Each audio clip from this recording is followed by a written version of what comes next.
এমন বিশ্বে আমরা বাস করে যুদ্ধের হুমকি আমাদের ঘিরে থাকে। ভারত পাকিস্তান যুদ্ধ হই হই অবস্থার মধ্যে রয়ে গেছে। হয়তো গুজব আজকেই শুরু হয়ে যাবে যুদ্ধ। প্রস্তুতি না নেওয়াটা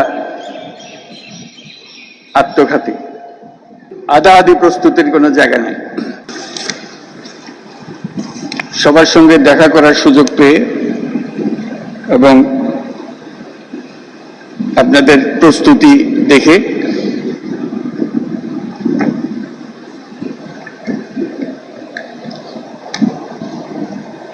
এটা দূর থেকে দেখতাম সব সময়, ঠিক আছে, কিন্তু এত কাছে থেকে যারা এর সঙ্গে জড়িত দৈনন্দিন ভাবে তাদের সঙ্গে নিয়ে দেখা করার সুযোগ পাওয়াতে খুবই আনন্দিত হলাম। অনেকের মতো আমিও যুদ্ধবিরোধী মানুষ। পৃথিবীতে যুদ্ধ হোক এটা আমরা কামনা করি না। যুদ্ধ প্রস্তুতি অনেক সময় যুদ্ধের দিকে নিয়ে যায়। কাজে যুদ্ধ প্রস্তুতি সম্বন্ধেও একটা ঘোরতর আপত্তি। কিন্তু এমন বিশ্বে আমরা বাস করে প্রতিনিয়ত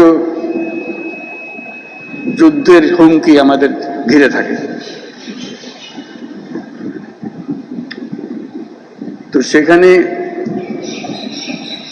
প্রস্তুতি না নিয়ে থাকা এটা অসম্ভব হয়ে পড়ে। এখন আমরা যখন কথা বলছি তখন আমাদেরই কাছে ভারত পাকিস্তান যুদ্ধ হই হই অবস্থার মধ্যে রয়ে গেছে। সকালের খবরে দেখলাম, হয়তো গুজব, আজকেই শুরু হয়ে যাবে যুদ্ধ। এরকম পরিস্থিতিতে আমরা বাস করি। তো কাজেই এই পরিস্থিতির মধ্যে প্রস্তুতি না নেওয়াটা আত্মঘাতী। এবং প্রস্তুতি নিতে হলে আধা আধি প্রস্তুতির কোনো জায়গা নেই। বিগত সরকারের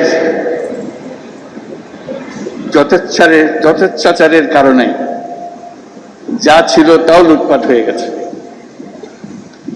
এই পরিস্থিতিতে আমাদের সামগ্রিক স্ট্র্যাটেজি ঠিক করতে হবে। শান্তির দিকে আমাদের হাত বাড়িয়ে রাখতে হবে সবসময়, কিন্তু প্রস্তুতিতেও থাকতে হবে। এই পরিস্থিতিতে আপনাদের সঙ্গে দেখা করে, আপনাদের আজকের মহড়াগুলো দেখে খুবই ভালো লাগলো। এগুলো আমরা সিনেমাতে দেখি, বাস্তবে দেখার খুব একটা সুযোগ হয় না। আজকে আপনাদের কারণে সেটা বাস্তবে দেখলাম। যারা এর পেছনে এটাকে এত সুন্দরভাবে করার জন্য, নিখুঁতভাবে করার জন্য চেষ্টা করেছেন, তাদের সবার জন্য আমরা ধন্যবাদ জানাচ্ছি। জোরে হাত তালিয়ে দিয়ে আমরা একটা ধন্যবাদ জানাচ্ছি। এতে আমাদের সাহস বাড়ে। শুধু যুদ্ধের সাহস না, এটা তো সাহস বটেই, যে আমাদের এই ছেলে মেয়েরা এরকম দুর্দান্তভাবে প্রস্তুতি নিতে পারে, কঠিন সমস্যার মোকাবেলা করতে পারে, এটা দেখে বুক ভরে যায়।